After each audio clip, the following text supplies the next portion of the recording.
Hello ఎవరు అనుకుంటూ my channel అందరూ ఎలా ఉన్నారండి. ప్రతి ఒక్కరికి ఎంతగానో ఉపయోగపడే చాలా మంచి యూజ్ఫుల్ కొత్త టిప్స్ అయితే ఈ వీడియో షేర్ చేయబోతున్నానండి. ఈ టిప్స్తో ఖచ్చితంగా మన ఇంట్లోనే కిచెన్లోని పనులను సింపుల్గా చేసుకొని మనకు పనికిరాని పడేసే వస్తువులతో మనం చాలా డబ్బులను ఆదా చేసుకోవచ్చు. ఫస్ట్ టిప్ అయితే తెలుసుకుందామండి. మనలో చాలా మంది బాడీతో పోల్చుకుంటే కాళ్ళు చేతులు అనేవి నల్లగా ఉంటాయి కదండి. ముఖ్యంగా ఇలా మోకాళ్ళ దగ్గర గట్టును కాళ్ళు చేతులు చాలా నల్లగా చాలా అసహ్యంగా కూడా కొంతమంది ఉంటాయి. కొంతమంది అయితే కాళ్ళు పగుళ్ళు అనేవి వచ్చేసి సీజన్లతో సంబంధం లేకుండా కూడా స్కిన్ అనేది పగిలిపోతూ ఉంటుంది కదండి. దీనికోసం మనలో చాలామంది ఆడవారు బ్యూటీ పార్లర్కి వెళ్ళి పెడిక్యూర్ లాంటివి గట్టా చేసుకుంటూ ఉంటారండి. ఇది చాలా కాస్ట్లీ అండ్ అలాగే కెమికల్స్ ఉంటాయండి ఇందులో. అందరికీ ఇవి సెట్ అవ్వవన్నమాట. సో అలాంటప్పుడు ఇంట్లోనే ఈజీగా ఉన్న వాటితోట ఎటువంటి సైడ్ ఎఫెక్ట్స్ అనేవి లేకుండా ఈజీగా ఎలా పెడిక్యూర్ చేసుకోవాలనేది అయితే ఇప్పుడు తెలుసుకుందామండి. దీనికోసం లెమన్ చాలా బాగా యూజ్ అవుతుందండి. సో ఒక లెమన్ పీస్ని తీసేసుకొని ఇందు మీద మనం పళ్ళ తోముకునే పేస్ట్ అంటే కోల్గేట్ పేస్ట్ అనేది వాడుతూ ఉంటాం కదండి.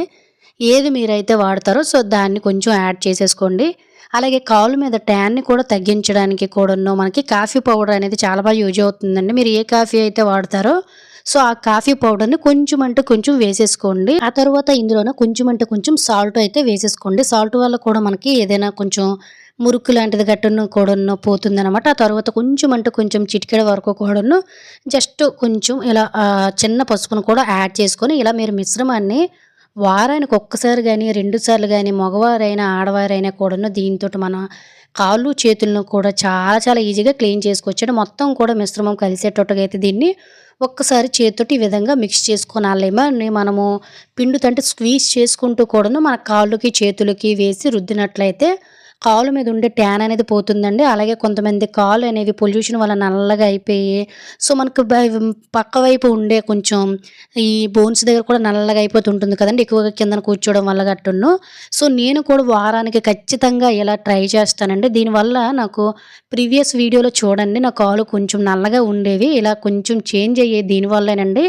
చాలా మంచి ఎఫెక్టివ్‌గా కనిపిస్తుంది. మగవారైనా, ఆడవారైనా వీలుంటే వారానికి 1, 2 సార్లు ఈ విధంగా మీ కాళ్ళు, చేతులు, మోకాళ్ళు, మోచేతులు అలాగే కొంతమందికి హ్యాండ్రమ్స్ కూడాను హెల్త్ ప్రాబ్లమ్స్ వల్ల గట్టును కొంచెం నల్లగా అచ్చుల్లో ఉంటాయి కదండీ. అవి కూడా మనకి క్రమంగా క్లియర్ అయిపోతాయన్నమాట. సో బ్లాక్‌గా ఉన్న ఏరియాలో దీంతో గనక క్లీన్ చేసినట్లయితే చాలా మంచి రిజల్ట్ వస్తుందండి. అలాగే గోళ్ళు దగ్గర కూడా క్లీన్ చేయండి. గోళ్ళు కూడా కుళ్ళిపోకుండా కూడా ఉంటాయండి. కొంతమంది గోళ్ళు అనేవి పాడైపోతుంటాయి కదా. సో అవి కూడా తగ్గిపోతాయన్నమాట. ఇలా కాళ్ళు, చేతులు కూడా నల్లగా అయిపోతుంటాయండి. దీనికి రీజన్స్ హెల్త్ ప్రాబ్లమ్స్, పొల్యూషన్స్ ఇలా చాలా రకాలైనవి ఉంటాయండి. ఇవన్నీ కూడా చాలా ఈజీగా క్లీన్ అయిపోతాయన్నమాట. నేను కాళ్ళు, చేతులకి ఈ విధంగా క్లీన్ చేసి మీకు ఒకసారి అయితే చూపిస్తాను చూడండి. ఒక్కసారికి మనకు మంచి రిజల్ట్ అనేది కనిపిస్తుందండి. మీరు రెగ్యులర్‌గా ఈ విధంగా చేశారంటే మీ కాళ్ళు, చేతులు అనేవి మీ బాడీ అయితే ఎలా అయితే వైట్‌గా ఉంటుందో అదే విధంగా కలర్‌లో కలిసిపోతాయి. నేను మొత్తం టోటల్‌గా ఒకసారి క్లీన్ చేసిన కాళ్ళు చూపిస్తున్నాను చూడండి. ఒక్కసారికి ఎంత మంచి రిజల్ట్ వచ్చేసిందో. దీనికోసం మనము బ్యూటీ పార్లర్ చుట్టూ తిరిగి ఎన్నో డబ్బులు ఖర్చు పెట్టి అందరికీ కూడా బ్యూటీ పార్లర్‌లోని వాడే క్రీమ్స్ అనేవి సెట్ అవ్వవండి. ఇలా బ్యూటీ పార్లర్ చుట్టూ తిరగకుండా సింపుల్‌గా ఇంట్లోని చిన్న రెమెడీని ట్రై చేసి చూడండి. మీ కాళ్ళు, చేతులు మీరే అబ్జర్వ్ చేస్తారు. సో నేనైతే మొత్తం కాళ్ళు, చేతులు క్లీన్ చేసి ఒక క్లాత్‌తో తుడిచేసుకొని మనం స్నానం చేసిన ప్రతిసారి కూడాను మన కాళ్ళు, చేతులకి మాయిశ్చరైజేషన్ అనేది అప్లై చేయాలండి.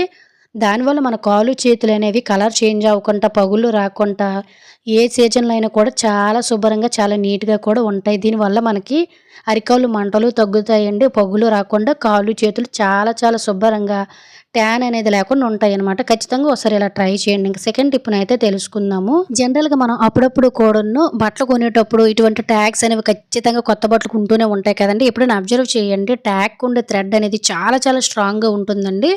అలాగే ఈ పేపర్ కూడా చాలా స్ట్రాంగ్‌గా ఉంటుంది. వీటిని పడేయకుండా మనం చక్కగా రీయూజ్ చేసుకోవచ్చండి.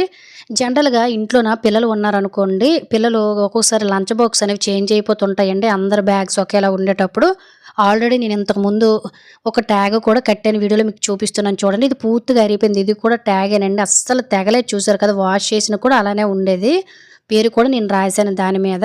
సో ఇది అరిగిపోయింది. మీకు కూడా నేను ఇలా పెట్టేటప్పుడు యూజ్‌ఫుల్‌గా ఉంటుందని అయితే నేను షేర్ చేస్తున్నానండి. జస్ట్ నా దగ్గర ఒక 2 ట్యాగ్స్ ఉంటే పక్కన పెట్టుకొని దాని మీద ఒక ట్యాగ్ అనేది తీసుకొని దాని మీద మా పాప పేరు అండ్ అలాగే సెక్షన్, క్లాసు అనేది రాసేసానండి.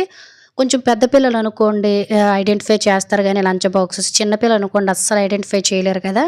2, 3 సార్లు అలాగే బాక్స్ అనేది చేంజ్ అయిపోయిందండి. అప్పుడు నాకు ఈ ఐడియా వచ్చిందనమాట. సో ప్రతిసారి కూడా ట్యాగ్స్ వచ్చేటప్పుడు ఖచ్చితంగా ఇలా మా పాప క్లాసు, సెక్షను అలాగే అన్ని పేరుతో గట్టా నీట్‌గా ఇలా క్లియర్‌గా నేను ఇక్కడ రాసేస్తానండి. దీన్ని తీసుకొని వెళ్ళి మీకు ఎక్కడైతే అనువుగా ఉంటుందో సో హ్యాండిల్ దగ్గర మనం పెట్టుకున్నామనుకోండి మనకు క్లియర్‌గా కనిపిస్తుంది. అలాగే ఇటువంటి ట్యాగ్స్ అనేవి మనకు చాలా చక్కగా ఓపెన్ అవుతాయి. అలాగే చాలా స్ట్రాంగ్‌గా కూడా ఉంటాయండి. వీడియోలో చూపిస్తున్న విధంగా ట్యాగ్‌ని ఓపెన్ చేసుకొని మళ్ళీ ఏ విధంగా అయితే పెట్టామో అదే విధంగా మనం ఇలా హ్యాండిల్‌కి పెట్టేసామనుకోండి, లాక్ చేసామనుకోండి అస్సలు ఊడిపోయే ఛాన్స్ ఉండదండి. ట్యాగ్ అనేది కిందకి ఏలాడుతుంది కాబట్టి పిల్లలు కూడా చక్కగా ఐడెంటిఫై చేస్తారండి. ఈ ట్యాగ్ కట్టిన తర్వాత మా పాప అయితే మాత్రము అస్సలు తన బాక్స్ అనేది చేంజ్ అవ్వలేదండి ఇంతవరకు కూడాను.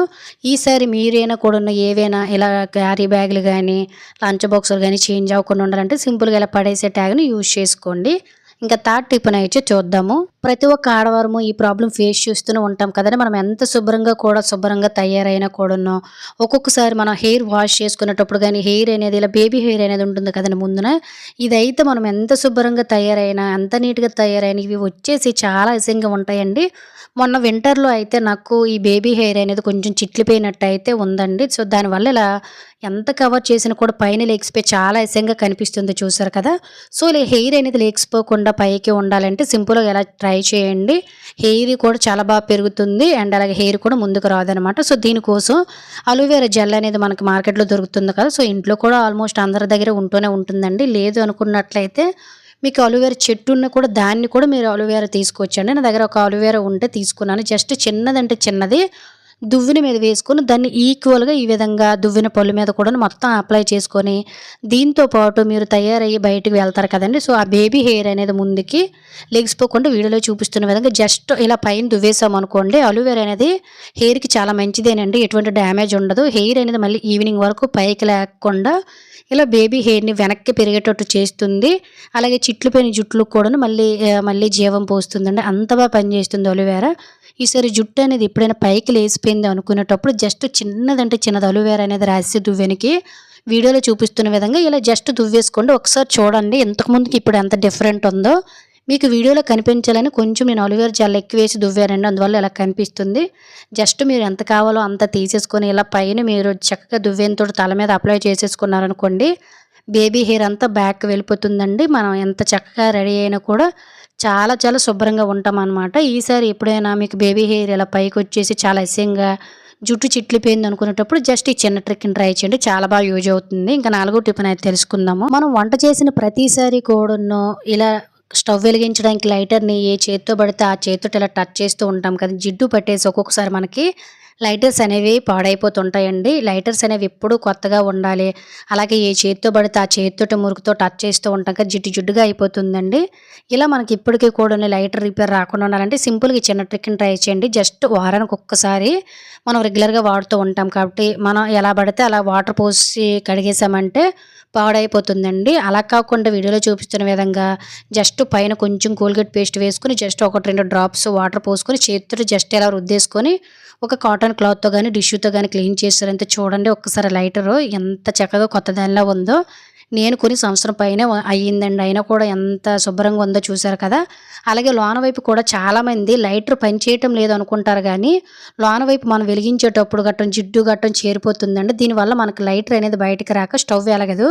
సో, దానివల్ల మనం ఏంటంటే ఇది రిపేర్ వచ్చేసింది ఇంక పాడైపోయిందని పడేస్తూ ఉంటాం గానీ, లోన వైపు ఈ విధంగా ఒక బాడ్ అనేది ఉంటుంది కండి ఈర బాడు దానితోటి చక్కగా ఇలా లోన పెట్టి నీట్‌గా క్లీన్ చేసి వారానికి ఒకసారి ఇలా క్లీన్ చేసుకున్నట్లయితే లైటర్ అనేది రిపేర్ రాకుండా ఎన్ని సంవత్సరాలైనా కూడాను ఇలా కొత్త దానిలాగా మెరిసిపోవలసిందే. రెగ్యులర్‌గా యూజ్ అయ్యే ట్రిక్కే కాబట్టి ట్రై చేయండి. ఇక నెక్స్ట్ ఐడియానైతే తెలుసుకుందాం. జనరల్‌గా మనము గుడ్లు ఉడకబెట్టేటప్పుడు అందరం ఫేస్ చేసే ప్రాబ్లమ్ అండి. గుడ్లు అనేవి సరిగ్గా తొక్కలు రావు. అలాగే గుడ్లు వండిన పాత్ర కూడాను మనకి నల్లగా అయిపోతూ అంటే చూడండి వాటర్‌లో ఇసుక అయితే ఎలా ఉంటుందో మనకు ఆ విధంగా బౌల్ అనేది పాడైపోతుంది కదండీ! గుడ్లు కూడా మనం తొక్క తీసేటప్పుడు స్మెల్ అనేది వచ్చేసి ఇలా రకరకాల ఇబ్బందులనేవి ఉంటూ ఉంటాయి గుడ్లు ఉడకబెట్టేటప్పుడు. గుడ్లు ఉడికించేటప్పుడు బౌలు అనేది మాడిపోకుండా అంటే నల్లగా అయిపోకుండా గుడ్లు తొక్కలు కూడా చాలా సింపుల్‌గా రావాలి. అలాగే గుడ్లు ఉడికించేటప్పుడు మనకి ఎటువంటి స్మెల్ అనేది రాకుండా ఉండాలంటే సింపుల్‌గా అలా ట్రై చేయండి. ఒక్కొక్కసారి గుడ్డు గానీ ఏదైనా చిన్న చిన్న లీకేజెస్ ఉన్నా కూడాను మనకి గుడ్లు పగిలిపోతుంటాయండి. ఇటువంటి సమస్యలనేవి రాకుండా ఉండాలంటే గుడ్లు ఉడికించేటప్పుడు ఎలా అయితే మనము కొంచెం సాల్ట్ వేస్తామో అది కూడా వేసేసుకొని వాటర్ పోసి స్టవ్ మీద పెట్టేసుకొని ఇలా పిండేసిన నిమ్మ తొక్కలనేవి ఉంటూ ఉంటాయి కదండీ! వాటిని గాని లేదంటే చిన్న నిమ్మ తొక్కలు కట్ చేసి ఇలా చక్కగా వేసి బాయిల్ చేసుకొని చూడండి. గుడ్లు ఉడికించేటప్పుడు ఎటువంటి స్మెల్ రాదు. ముఖ్యంగా పాత్ర అనేది పాడైపోకుండా గుడ్డు పెంకులు కూడా చాలా శుభ్రంగా వచ్చేస్తాయండి. ఒకసారి ట్రై చేయండి మీకే తెలుస్తుంది. అలాగే ఫ్రెండ్స్ ఇంకో చిన్న రిక్వెస్ట్ ఇంకా మీరు ఎవరైనా మన ఛానల్ సబ్స్క్రైబ్ చేసుకోలేకపోతే ప్లీజ్ సబ్స్క్రైబ్ చేసుకొని పక్కన ఉన్న బెల్ ఐకాన్ ఆల్ యాక్టివేట్ చేసుకోండి. అలాగే వీడియో కనుక నచ్చినట్లయితే ప్లీజ్ ఒక లైక్ చేసి ఇటువంటి యూజువల్ టిప్స్‌ని మీ ఫ్రెండ్స్ అండ్ ఫ్యామిలీకి షేర్ చేయడం అయితే మర్చిపోకండి. మార్కెట్ నుంచి ఫ్రెష్‌గా కొనుక్కొచ్చిన గుడ్లు అనేవి పెంకులు అస్సలు రావండి. అలాంటప్పుడు మీకు గుడ్డు పెంకులు రావు అని ఏమైనా డౌట్ వచ్చిందంటే జస్ట్ మనం పడేసే నిమ్మ తొక్కలు ఉంటాయి కదా వాటిని వేసి ఉడికించి చూడండి. పాత్ర కూడా అస్సలు మనకు పాడవలేదు. చాలా శుభ్రంగా ఉంటాయండి గుడ్లు కూడాను. యూజ్ అవుతుందంటే ట్రై చేయండి. ఇంకా ఐదో టిప్‌నైతే తెలుసుకుందాం. ప్రతి ఒక్క ఆడవారము ఖచ్చితంగా మనం ఈ ప్రాబ్లమ్ ఫేస్ చేస్తూనే ఉంటాం కదండీ! ఇంట్లో మనం వాడిన కళాయిలు గానీ, కుక్కర్‌లు గానీ, హ్యాండిల్స్ అనేవి మాటి మాటికి లూజ్ అయిపోతూ ఉంటాయండి. ఎందువల్లంటే మనము క్లీన్ చేస్తూ ఉంటాం కాబట్టి ఆ వాటర్ అనేది ఇటువంటి పిన్స్‌లోనికి వెళ్ళిపోయి మనకు అరుగుదలనేవి త్వరగా ఊడిపోతుంటాయి. అసలు మనం ఎన్ని సంవత్సరాలైనా కూడాను కుక్కరు హ్యాండిల్స్ గానీ, కళాయి హ్యాండిల్స్ గానీ అస్సలు లూజ్ అవ్వకుండా ఉండాలంటే సింపుల్‌గా జస్ట్ ఒక చిన్న ట్రిక్‌ని ట్రై చేయండి. నేను సంవత్సరం కిందట బిగించాను. మళ్ళీ కూడా ఒకసారి బిగిస్తే మీకు ఐడియా వస్తుంది. మీకు కూడా యూజ్ అవుతుందని అయితే ఈ వీడియోలో షేర్ చేస్తున్నాను. జస్ట్ నేను మొత్తం టోటల్‌గా అయితే హ్యాండిల్ అనేది ఇప్పేసానండి. హ్యాండిల్ ఇప్పిగా మనకి ఇలాంటి పిన్ అనేది అంటే నట్టు అనేది వస్తుంది కదా! దానికి వీడియోలో చూపిస్తున్న విధంగా ఆ నట్టు అనేది అరిగిపోకుండా, అలాగే మనకేంటంటే లూజ్ అయిపోకుండా హ్యాండిల్స్ అనేవి టైట్‌గా ఉండాలి. వాటర్ వెళ్ళినా కూడాను మనకి ఎటువంటి లూజ్ అయిపోకుండా హ్యాండిల్స్ ఉండాలంటే సింపుల్‌గా వీడియోలో చూపిస్తున్న విధంగా విప్పేసిన ఈ నట్టుకి జస్ట్ మనం కొంచెం అంటే కొంచెము నెయిల్ పాలిష్‌ని అప్లై చేసుకొని దీన్ని తీసుకొని వెళ్ళి ఫ్యాన్ కింద గానీ లేదంటే ఎండలో గానీ జస్ట్ పెట్టేయండి. ఇది పూర్తిగా డ్రై అయిపోవాలనమాట. దీన్ని తీసుకొని వచ్చి వీడియోలో చూపిస్తున్న విధంగా జనరల్‌గా మనం ఎలా అయితే పెడతామో అదే విధంగా పెట్టేసుకొని జస్ట్ ఎలా అయితే విప్పామో అదే విధంగా ఇలా పెట్టేసుకొని జస్ట్ ఇలా తిప్పేసామనుకోండి మనం నెయిల్ పాలిష్ అనేది వేయడం వల్ల చాలా స్ట్రాంగ్‌గా పడుతుందండి. అలాగే మనం పాత్రలు క్లీన్ చేసేటప్పుడు కూడా వాటర్ అనేది లోనకి వెళ్ళేటప్పుడు కూడాను అస్సలు మనకు పెయింటింగ్‌లా మనకు పైన ఉంటుంది కాబట్టి అసలు లూజ్ అయిపోకుండా ఉంటుందన్నమాట. ఒక్కొక్కసారి మన ఇంట్లోనే రెగ్యులర్‌గా వాడే కుక్కర్‌లు గానీ, కళాయిలు గానీ ఎప్పుడు కూడా ఇదే ప్రాబ్లమ్ ఉంటుందండి. ఎన్ని సంవత్సరాలైనా కూడాను మీకు ఈ హ్యాండిల్స్ లూజ్ అయిపోయి, ఊడిపోయి పడిపోకుండా ఉండాలంటే సింపుల్‌గా మీరు ఇలా జస్ట్ ఆ పిన్నిని ఇప్పేసుకొని అన్నట్టు కొంచెము నెయిల్ పాలిష్‌ని అప్లై చేసుకొని చూడండి. చాలా చాలా స్ట్రాంగ్‌గా ఉంటుంది. నేనైతే దగ్గర దగ్గర ఇది సంవత్సరన్నర కిందటైతే బిగించానండి ఇదే విధంగా. ఆల్రెడీ ఓల్డ్ నట్టుకి కొంచెం పెయింటింగ్ కూడా ఉంది. మీరు అబ్జర్వ్ చేశారు కదా!